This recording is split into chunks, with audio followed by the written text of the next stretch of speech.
उपस्थित श्रीमान जिला कलेक्टर महोदय, तहसीलदार जी, विकास अधिकारी और बेड़का ब्लॉक के समस्त ब्लॉक स्तरीय अधिकारी जन, गांव से पधारे हुए ग्रामीण जन, मीडिया बंधु, आप सबका धन्यवाद। आपने शांतिपूर्ण अपने परिवारों को दर्ज करवाया और श्रीमान जिला कलेक्टर महोदय ने सब कुछ सुना और उन सब परिवारों को इकट्ठा कर लिए गए और सर के द्वारा संबंधित विभागों को निर्देशित करके उनका समाधान करवाया जाएगा। अब मैं सर से निवेदन करूंगी कि सर हम सबको निर्देशित करें और मार्गदर्शन प्रदान कराएं। सभी मेरे साथी अधिकारी यहाँ पे उपस्थित जनप्रतिनिधि और हमारे नागरिक, ये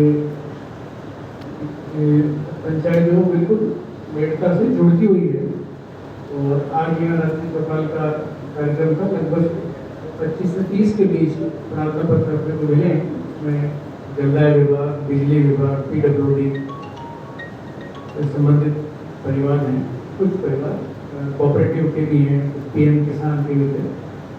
एक मामला जो PM किसान का था, जिनका ये था कि मेरे खाते में जो है वो PM किसान के पैसे नहीं आ रहे हैं, वो हमने अभी यहीं पे अखबार चेक करवाया था और उनको उनके खाते में पैसा आ रहा है। वो जो प्रार्थी थे वो बार बार जो है वो ई-मित्र के पास जाते हैं और उसको कहते हैं कि मेरे पैसे नहीं आ रहे। ई-मित्र से उसका उनको बता दिया कि वहाँ से नहीं आएगा। बैंक अकाउंट जो हमने ऑनलाइन चेक किया तो अकाउंट नंबर भी फिर पासबुक नहीं थी, पासबुक भी मंगवाई, मैच किया, अकाउंट नंबर सही है, उसी में पैसे जा रहे हैं। तो पिछली किस्त में उनके गई भी थी, उनको बता दी कि आप बैंक से जाके और अपनी एंट्री करवा लें, आपको वहाँ नहीं जाना। तो ये तो एक एग्जाम्पल है। बाकी जो दूसरे प्रार्थना पत्र भी आए वो सभी हमने आज यहाँ जो अधिकारी मौजूद हैं उन सभी को दिए हैं। उन्होंने उसके व्हाट्सएप पर फोटो ले लिए। कुछ ऐसे भी है परिवार जो जिला स्तर से संबंधित है, SC, PWD, SCP, CD या कोई और विभाग ऐसा है जिसका अधिकारी यहाँ नहीं है, सीनियर अधिकारी के स्तर से कोई काम होना है, उसके लिए हमने सभी परिवारों को रखा है और इनकी लिस्टिंग करेंगे, उसकी मॉनिटरिंग भी करेंगे कि इसमें से किस प्रकरण में क्या कार्रवाई हुई। जहाँ तक पानी का सवाल है, जिनकी नंबर ऑफ एप्लीकेशन काफ़ी थी, PHCD के अधिकारियों को निर्देशित किया है कि वो अगली जो टर्न है सप्लाई की, नेक्स्ट सप्लाई जो होगी कल या तो किसी की कल हो सकती है या फिर संडे के बाद होगी। जब भी सप्लाई होगी, सप्लाई एवर्स में जाके चेक कर लेंगे कि वहाँ क्या दिक्कत है और हमारी जो मंगलवार की बैठक होती है उसमें इसको कोशिश करेंगे चेक करने की कोई ऐसे कितनों में वो निस्तारण हो पाया या पॉजिटिव एंगल से कोई निस्तारण हुआ या कोई परेशानी है तो उसको कैसे ठीक किया जा सकता है। जो अधिकारी है मौजूद है उनसे सभी से यही कहना चाहूँगा कि आप जो आज परिवार प्राप्त हुए इनको सोमवार की शाम तक इसका एग्जामिन करके और पॉजिटिव जहाँ तक संभव पॉजिटिव इसको रिजॉल्व करें। अगर कोई टेक्निकल या कोई और कोई इशू है तो वो फिर आप बताएं तो उस हिसाब से आगे जहाँ भी करना होगा कार्रवाई करेंगे। और आज के इस अवसर का बेनिफिट देते हुए मैं आपको बताना चाहूँगा कि आज हमने यहाँ पे एक आशान्वित ब्लॉक के संबंध में भी जिला ब्लॉक स्तरीय अधिकारियों की बैठक की थी। मेड़ता को राज्य बजट घोषणा में माननीय मुख्यमंत्री महोदय ने आशान्वित ब्लॉक घोषित किया है। एस्पिरेशनल ब्लॉक बोलते हैं और स्टेट लेवल से इसके लिए अलग से पैसा भी आएगा और इसमें 7-8 विभाग हैं जिनके 39 अलग अलग इंडिकेटर है, बिंदु है, जिनके बारे में रेगुलर रिव्यू मंथली होगा उसका और SDO साहब उसका करीब 10 दिन में एक बार करेंगे और हम लोग मुख्यालय स्तर से भी शुरुआत में 15 दिन में एक बार, बाद में फिर महीने में एक बार उसको रिव्यू करते हैं और स्टेट लेवल से भी उसकी मॉनिटरिंग होगी। अभी अपने जिले में जो आशान्वित ब्लॉक वो जायल है वो नेशनल लेवल से है, राष्ट्रीय स्तर से है, जो नीति आयोग उसकी जो है वो पर्यवेक्षण करता है, सुपरविजन करता है।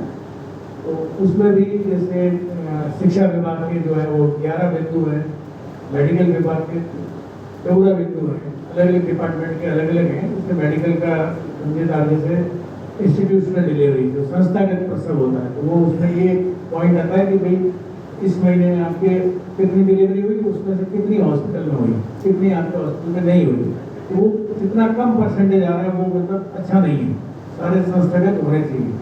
तो इसी तरह एजुकेशन के अंदर भी है, कितने बच्चे ऐसे थे लड़के जो 10वीं कक्षा में फर्स्ट डिवीजन आए, कितने प्रतिशत अपने इस ब्लॉक में, कितने लड़कियां ऐसी थी जो 10वीं में फर्स्ट डिवीजन आई, कितने ऐसे थे जो 12वीं में फर्स्ट डिवीजन आए, तो ये परसेंटेज पहले हम देखते हैं, फिर इसके लिए पूरे साल मेहनत करके कोशिश करेंगे विभाग और आप लोगों की सबकी मदद से कि एजुकेशन में भी हम अच्छा काम करें, बच्चे जो पढ़े बच्चियाँ पढ़े, ताकि अपना रिजल्ट इम्प्रूव सुधरे।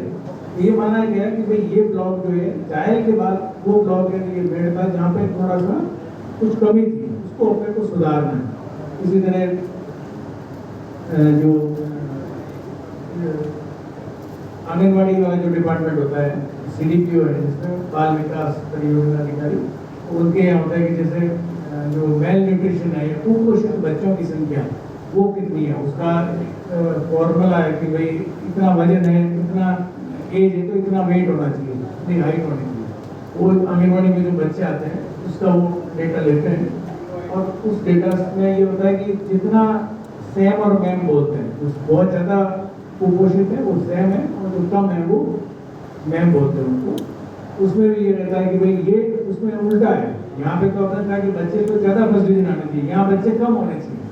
अगर ज़्यादा बच्चे कुपोषित है तो मीन्स अच्छा नहीं है। तो बच्चे कितने हैं उसमें से कुपोषित कितने? अगर मान लो किसी महीने में कोई संख्या आई कि भाई इस महीने में 25 बच्चे थे जो कुपोषित थे, तो उसका मतलब ये होगा कि अपने को अगले महीने उन बच्चों को अच्छे से डाइट दिलवानी है, आंगनबाड़ी से अच्छे से उनको खिलाना है, करना है, ताकि अगले महीने उनका जो है या 2 महीने बाद उनका वेट बढ़े और तो उस श्रेणी से बाहर निकल जाए।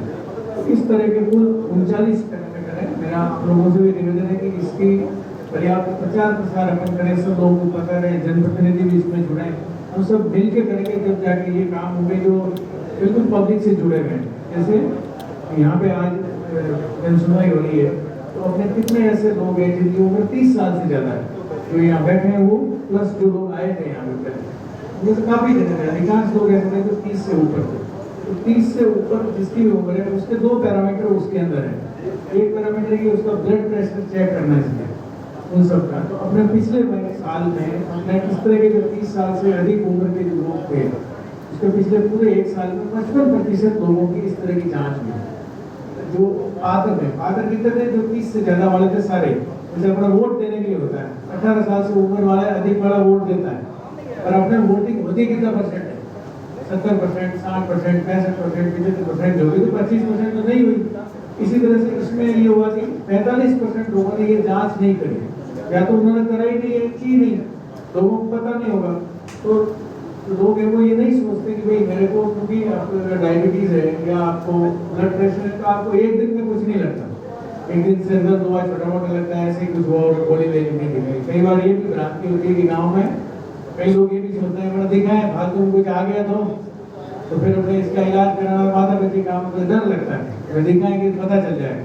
पर अगर आपके शरीर में कोई तकलीफ है तो आप नहीं दिखाओगे तो उनको खत्म थोड़ी हो जाएगी, और ज़्यादा परेशानी का कारण बनेगी। तो ये भी अपने को करना चाहिए कि नया निर्देश दिए कि जो भी रात्रि चौपाल हो या जो भी आपकी जन सुनवाई हो या जहाँ पब्लिक गैदरिंग हो, वहाँ पे आप इस तरह की मेडिकल की व्यवस्था करके रखें, ताकि वहाँ पे BP और शुगर का टेस्ट किया जा सके। आप जो भी आदमी आए वहाँ पे, इवन हॉस्पिटल्स में भी, जैसे कोई किसी को दिखाना जा रहा है, उसके साथ जो जा रहा है उसको भी, उसका भी BP अगर वो 30 से ऊपर है तो BP और शुगर चेक करने में कोई नुकसान नहीं है, चेक करवा लो पता लग जाएगा, सही है तो बढ़िया है।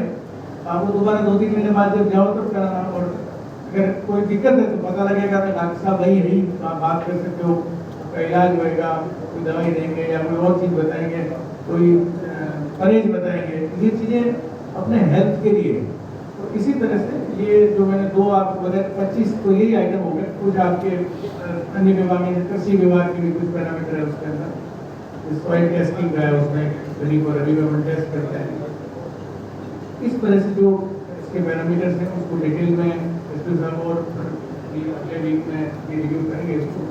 और मेरा यही है कि हम सब लोग इसको टेस्ट आप कराएं। मैं आपको एक बड़ी छोटी सी बात बताता हूँ कि कोई मेरे परिचित थे तो उनको डायबिटीज़ थी, तो मुझे भी है, तो उनको जब मुझे हुई तो मेरे को नोन तक, तो मैंने उसको पूछा अच्छे खासा काफ़ी हेल्दी और वजन भी आपको काफ़ी साल से मिला नहीं, लेकिन उस समय भी वजन उनका कोई 6-6.25 फीट तो हाइट थी और वेट होगा कोई 100 किलो के आसपास, और 90-95 पकड़े अच्छे हेल्दी थे। तो मैंने उनको पूछा, मैंने कहा बात साहब आपको ये डायबिटीज़ है कहाँ से है? तो दवाई लेता हूँ, लेकिन आपको पता कैसे चला? तो मुझे भी मेरी थी था कि मेरी मदर को थी तो मैं उसको हर साल मैं 3-4 बार 5 बार चेक करा देता था। ऐसे 10 एक साल तक तो नहीं हुआ, उसके बाद पता लगा कि शुरुआत है तो दवाई वाई तो ठीक है, कोई दिक्कत नहीं। 15 साल हो गए लेकिन नॉर्मल है, कोई प्रॉब्लम नहीं होती। तो उन्होंने कहा कि साहब मेरे तो क्या हुआ कि ये कोई किसी का नाम लिया गया, इसके नालायक के कारण मेरी डायबिटीज हो गई। इसमें मेरे गड़बड़ी इसने गई जयपुर। कोई कैसे करे कि सर मैं तो पोस्टिंग नहीं और थी, मैं इनके साथ जयपुर गया, इनकी कोई जांच वाँच चल रही थी कि मेरे को साथ लेके गए। हम गए तो मैं तो छोटा था उम्र में, ये बड़े थे, तो रेस्ट हाउस में रुके तो इनके शुगर की और भी कोई बीमारी हो गई थी, टेस्ट कराते जाते हैं वहाँ हॉस्पिटल गए या जहाँ भी प्राइवेट डॉक्टर को दिखाया होगा, तो इसने अपने करा के मेरे को मैं पालतू भी करा दें।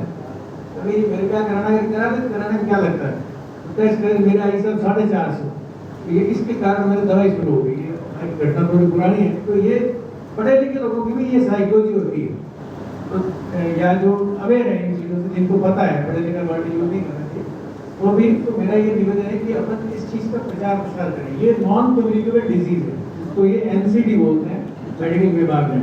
NCD means non communicable. Non communicable मतलब अगर आपको बीपी है तो आपके पड़ोसी को बीपी नहीं होगा, आपको बीपी तो आपकी पत्नी को बीपी नहीं हो जाएगा, आपके बच्चे को नहीं हो जाएगा। जैसे अपने खांसी जुकाम तो हो जाता है, एक को है तो दूसरे को भी होगा, फिर वो ठीक होता है। कोविड था अपना, वो कम्युनिकेबल था, एक को होता था दूसरे को भी हो जाता है। ये ऐसी बीमारी जो है जो कम्युनिकेबल नहीं है, लेकिन लाइफ के लिए आगे जा करके लंबे लॉन्ग टर्म में उसके लिए उसके बैड इफेक्ट्स होते हैं। तो स्वस्थ रहना एक बहुत बड़ी चीज़ है। जितनी स्वस्थ जितना ज़्यादा रहेंगे, इतना कंफर्टेबल लाइफ रहेगी। वो चीज़ को भी समझने की आवश्यकता है, महिलाओं के, पुरुषों के, सभी के लिए। और डिलीवरीज के लिए और भी उसमें एस्पेक्ट्स हैं, ANC करवाना, फर्स्ट ट्राइमेस्टर में रजिस्ट्रेशन करना था कि जो गर्भवती महिला है उसको टाइमली टीके वगैरह लग सके, दवाई मिल सके। तो ये सब चीज़ें अपने को आने वाले समय में और वर्कशॉप भी करेंगे। आपके पंचायत समिति बैठक में ये लोग बताएंगे डिटेल में उसको, सभी विभागों को भी आज कहा है कि इसको बताएं। तो 1 अप्रैल से ये अपने यहाँ लागू हुई है, लास्ट तारीख घोषणा की। तो अब धीरे धीरे दूसरी चीज़ें सरकार से और आई, पर उस पर भी ध्यान दें। और भी बहुत सारे जो होते हैं चीज़ें, इसका मैं आपको बैठ यही मैं कहना चाहूँगा कि एजुकेशन को बढ़ावा दें, शिक्षा को बढ़ावा दें। तो टेक्नोलॉजी वाली जो लिटरेसी है, जैसे व्हाट्सएप, अपने ऐसे जितने लोग बैठे व्हाट्सएप सारे चलाते हैं, या कोई ऐसा है जिसमें व्हाट्सएप नहीं चलाते? आपके पीछे बैठे हैं, आप चला दोगे? आप नहीं चलाते तो क्या हो गया? व्हाट्सएप चला सकते हैं, ऐसा कोई तो बेटा चला व्हाट्सएप तो एक चीज हुई इंटरनेट से आप सीख जाओगे, आप इस चीज को मजा है ना, मैसेज करना। और ये तो बहुत सिंपल सी चीज है। और भी है, जैसे फोन पे से या गूगल पे से पेमेंट कितने लोग करते हैं?